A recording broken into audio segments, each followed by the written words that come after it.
You know, I'm sad I didn't get a Halloween episode out in time. I love the spooky season, but life. Anyway, the game I'm going to bring you today isn't really a spooky game, it's just about the undead, and more recently demons, which is also partly why this video is happening right now. So, here we go. This is why I love Death Crown. So what is this game, you ask? It is RTS boiled down to the most basic elements. You're managing your troops, currency, and territory. You only have 3 buildings to worry about: a troop production building, a currency building, and a tower for defense. The game is quite simple, making it easy to get into, but it doesn't make it incredibly easy or anything. I wouldn't call this the most difficult game ever, but it isn't a cakewalk either. You won't be able to sit back and win without thinking. This game is played very quickly, so you'll be making decisions and adapting strategies quite often. Should you get more money with an income building, or is it time to start sending troops at your enemies? Should you sacrifice that building, or defend it with a tower? Most maps are different enough that you will have different starting strategies, and as the game goes on, you'll be adapting to decisions your opponents are making. You'll also be deciding what to attack. Should you try to limit the opponent's troop production, or just go for the kill?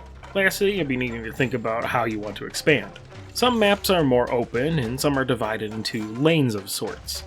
There's also crystals on the maps that will strengthen your army. A portion of any game may be fighting over controlling these crystals, to give you the edge or to take it away from your foe. There are also a handful of special terrains that you can build on, or prevent you from building. These add more things to try and capture and are used to your advantage.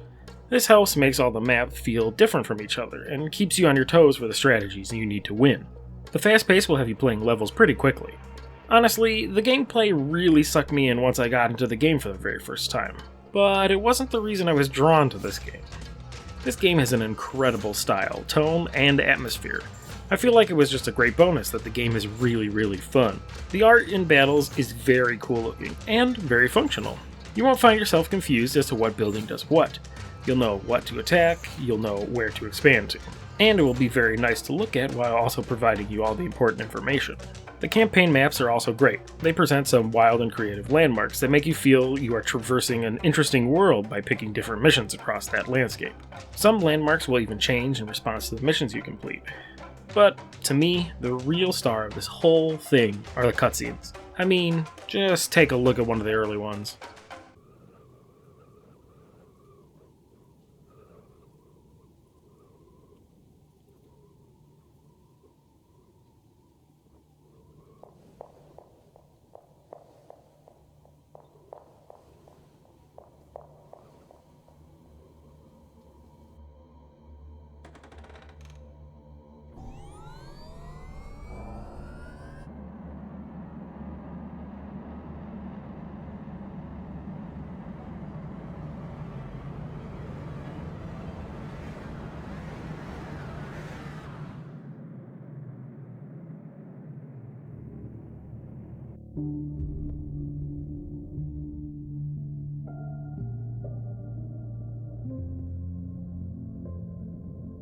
See, isn't that awesome?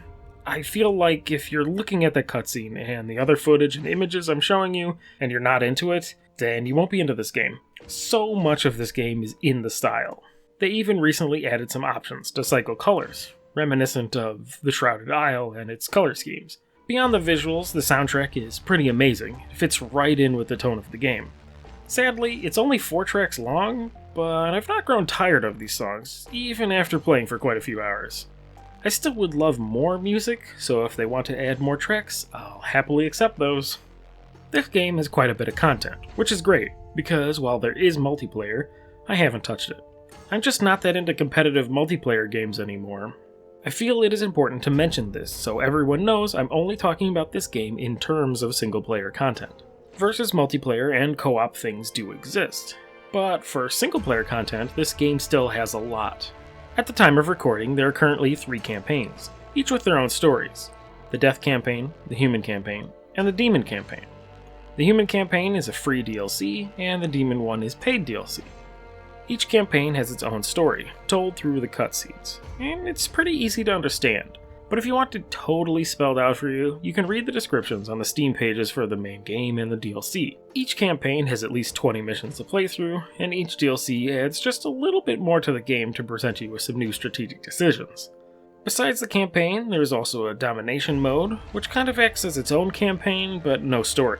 And you can always play practice, which just lets you play any map against an AI at any difficulty.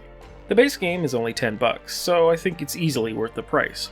There's plenty to do, and it's all very fun. This game has an incredible style to it, which is all I needed to buy it. But the game happens to be very fun as well. The gameplay is challenging enough to keep you engaged, but not so hard as to make you constantly frustrated. The game is also simple enough for almost anyone to be able to get into it. The battles are fast and straightforward. There's plenty of content for this game. Can't say anything about the multiplayer stuff because I didn't play it. But the single player content is enough for me to recommend this game to anyone who appreciates the aesthetic and anyone who can enjoy a casual RTS game. But honestly, I think the game is worth it for the art and cutscenes alone, so maybe you're just appreciative of rad art. Now, go grab this game and have yourself a good time. Hey everyone, thanks for watching.